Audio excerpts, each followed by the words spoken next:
doing this, I forgot to sign in on Instagram and get us live there. So let's get that set up while everybody's joining in live on Instagram. Ta-da! Hope everybody is having a good Sunday.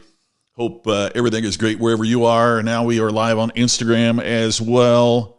So hope everybody's doing great. Another weekend at home, huh? It seems that way. So here we are today. By the way, big thanks. A little bit later on this afternoon, I'm going to be participating in a conference call and a online webinar with Dirk Beveridge. And if you're on LinkedIn, check out Dirk Beveridge, D-I-R-K, and then like Beveridge.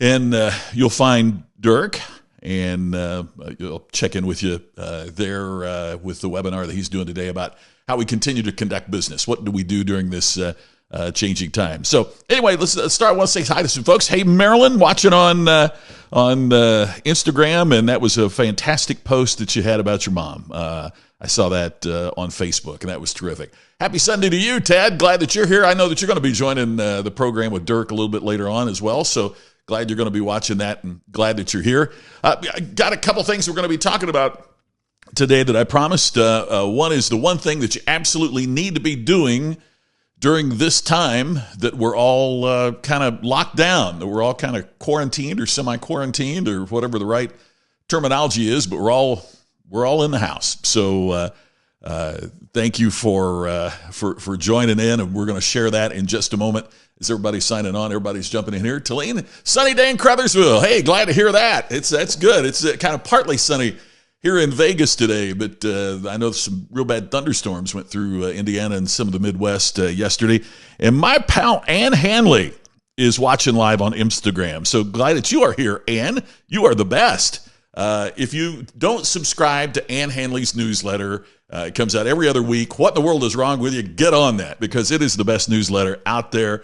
It comes out every couple of weeks, and Ann is just a superbly special person. So thanks, Ann. How you doing? Good to see you. And hey to Tom watching on Facebook right now. So I promised two things today. One is what you should be doing. One thing you absolutely have to do while you are locked down.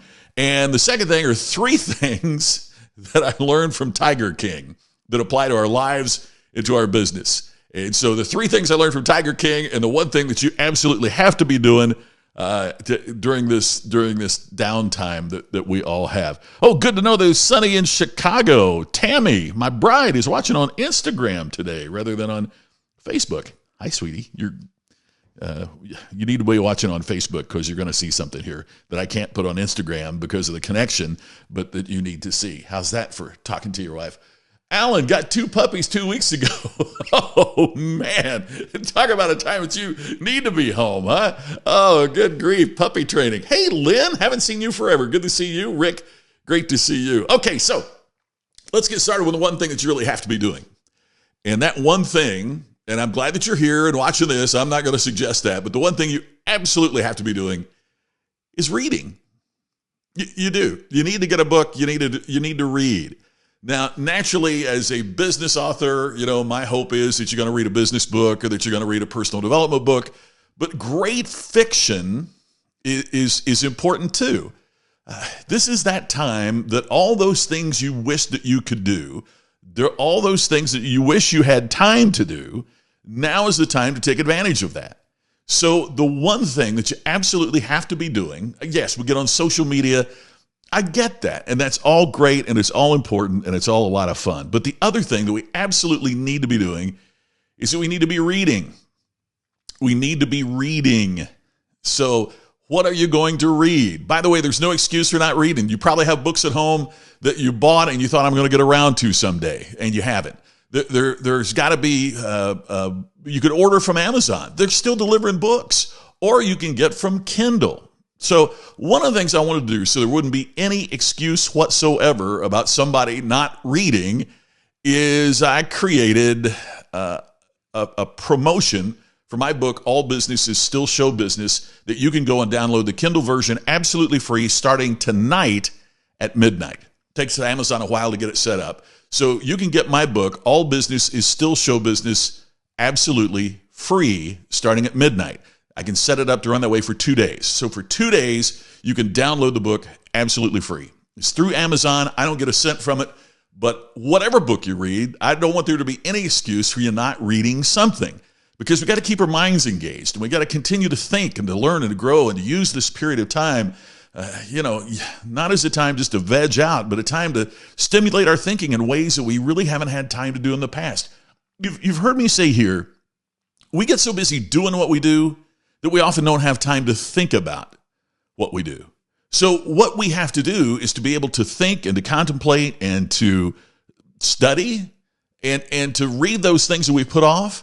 So whatever it is, what you need to do is to take at least a little bit of time and read. There is something about reading that's different than merely observing. There's something about reading that's different from merely just watching. So get in there and read. All right? So, hey, Roger Crawford is here. Good to see you. Dan, good afternoon. Marilyn, hi. Catherine is here too. Gosh, we got the whole Crawford family with us.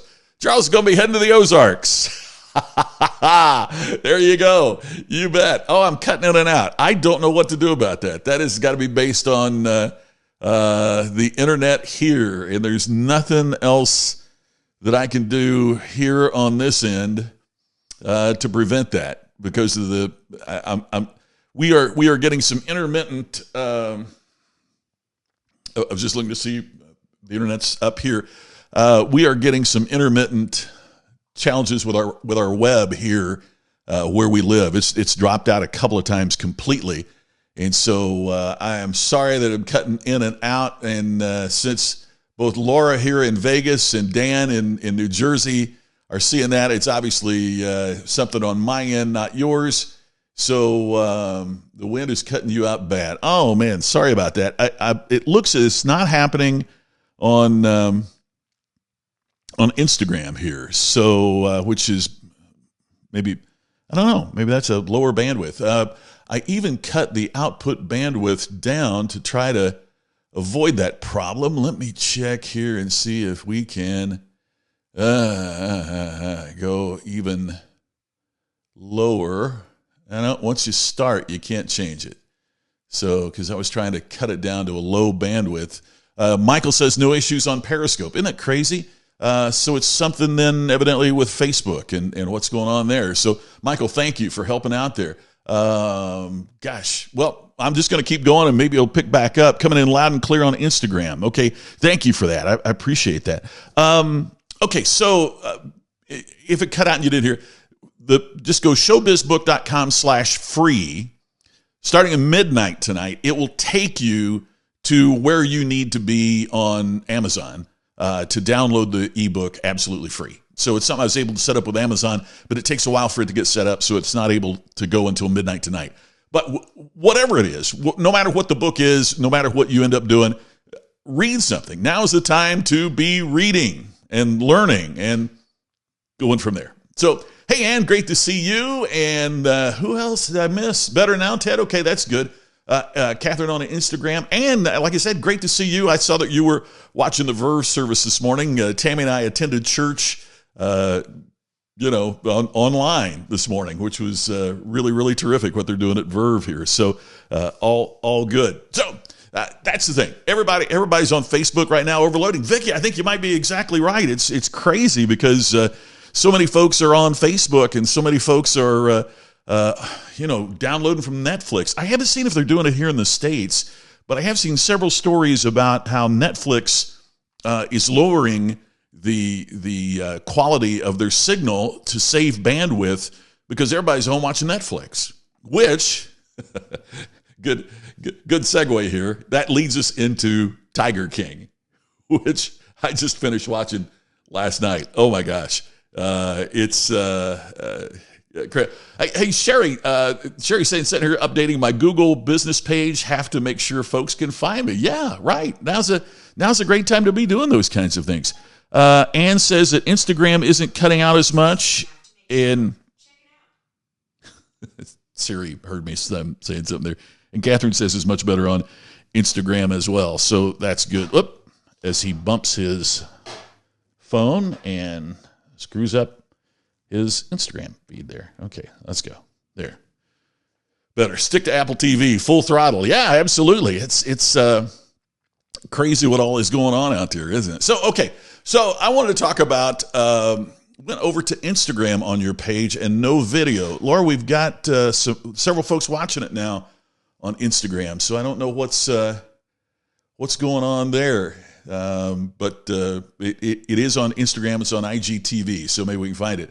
Hey, Rick, good to see from you. All good at the K2 Ranch in Texas. Glad to know that. All right, so Tiger King. Have you watched it? A quick poll. Have you watched Tiger King on Netflix yet? It is a 7-episode documentary that you can binge or you can watch an episode at a time. And, oh my gosh.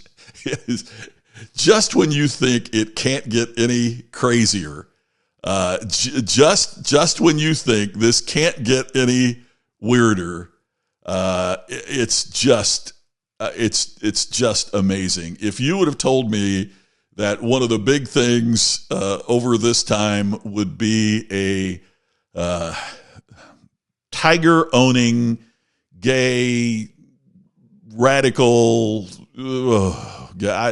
where do you even begin to describe that? I mean, it's just incredible. It's Catherine says the guy's a wingnut. Absolutely right. Rick, it burned my eyes. Absolutely. Blake, hey, see that you saw it's the number one show on Netflix right now, which is crazy because Ozark came out this weekend. More people are watching Tiger King than Ozark. Now, I think cumulatively, it probably Ozark. I can't wait to get into that. A lot of buddies were telling me they're 3, 4, 5 episodes in. I noticed that Charles said he was going to Ozark here before too long. Catherine, you are right. It is, you know, if you're going to wear a mullet, certainly you could do better than that one, right? And his dye job is not very effective, and it's a train wreck. I mean, it's like a car wreck as you're driving down the road and you can't take your eyes off of it. It's just unbelievable. It's just incredible. However, there are 3 things that I observe that we can all learn from Tiger King. See, I'm trying to get a lesson out of everything. Anything that you can get a lesson out of, here are things that you get a lesson out of. Scott, it's jaw-dropping. Scott says he hasn't seen Tiger King, and it's just, when you think it can't get any weirder, then there's something else happens, and it's true. I mean, it's a documentary. But here are 3 things I took away from it that are kind of things we all need to be thinking about in all seriousness. Number 1 is associate with those who share, not just take. One of the things that I noticed about the people that were involved with the major characters is that all those major characters seem to be people who only took and didn't really give back that much. Whether it is the woman running the sanctuary in Florida that has all of those people working incredible hours for free, or whether it's the Tiger King that's paying $150 a week for people that are working almost around the clock doing horrible jobs, or whether it's, you know, the guy in the Carolinas that, ends up with a cultish harem. All of those were people that I didn't sense really for any of them, really. Of those people that worked with the 3 major characters, I didn't sense that any of them were better because of the influence that they had. In other words, the 3 major characters, the people that they influenced, those people always ended up in, I thought, a worse situation as a result of that connection than having been better and grown through the experience. Even the one gal that got away from the guy in the Carolinas and got back to Iowa didn't seem like she was better off for that experience. Blake, yes, it is a fascinating story.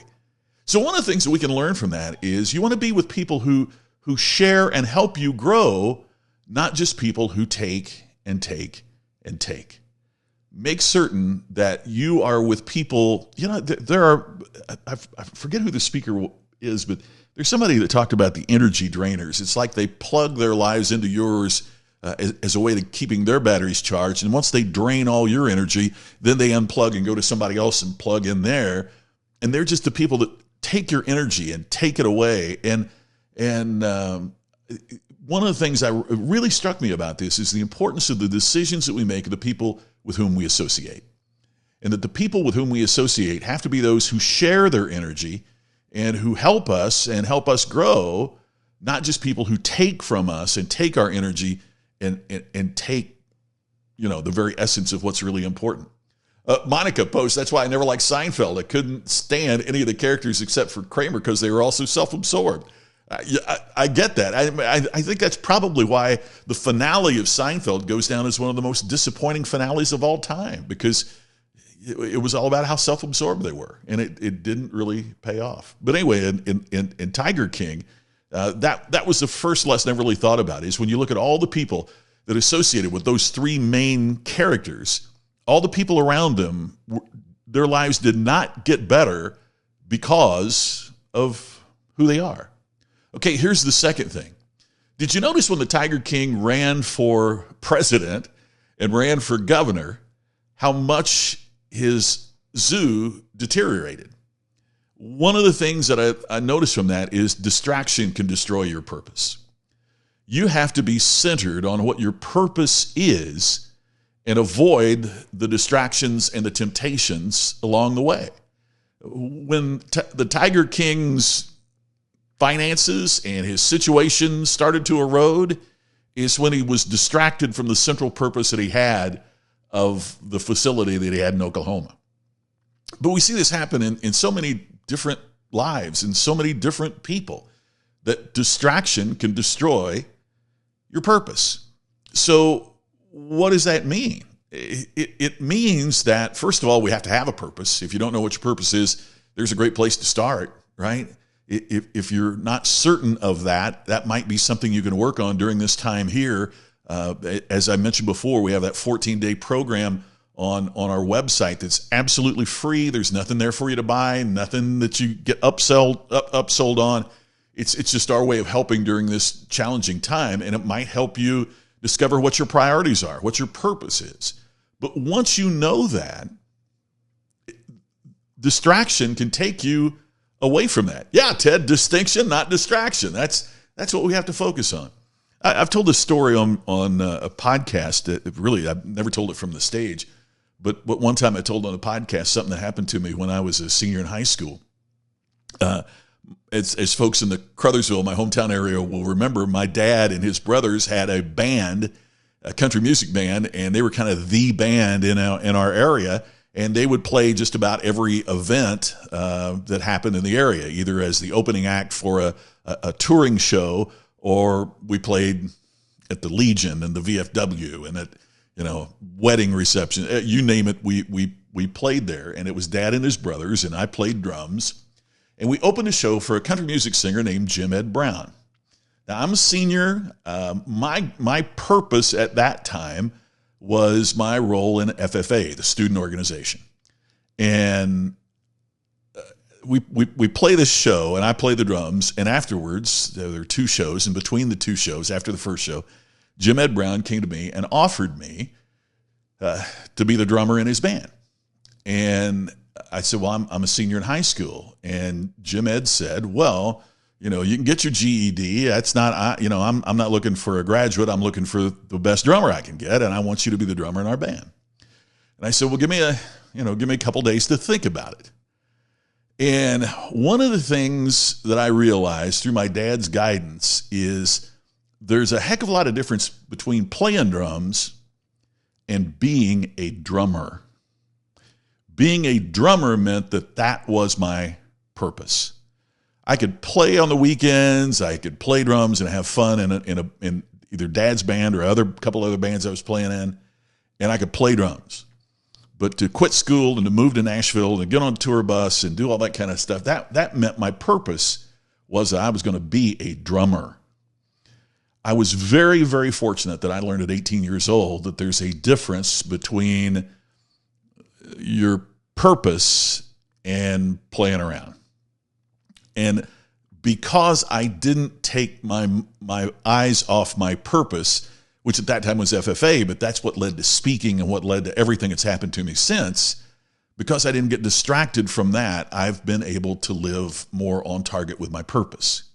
But I think a lot of folks get distracted, hey, squirrel, shiny new object, and we lose that essential focus that makes an incredible difference in our lives. So what I want you to notice in Tiger King is that when he gets distracted with, and so much of it is ego-centered in running for office and doing all that, when he gets so distracted in that destroyed his purpose. So that was one of the things I learned, is that distraction can destroy your purpose. But here's the last thing that I learned of the three things from Tiger King, and that is that revenge is a cancer. Look at what has happened.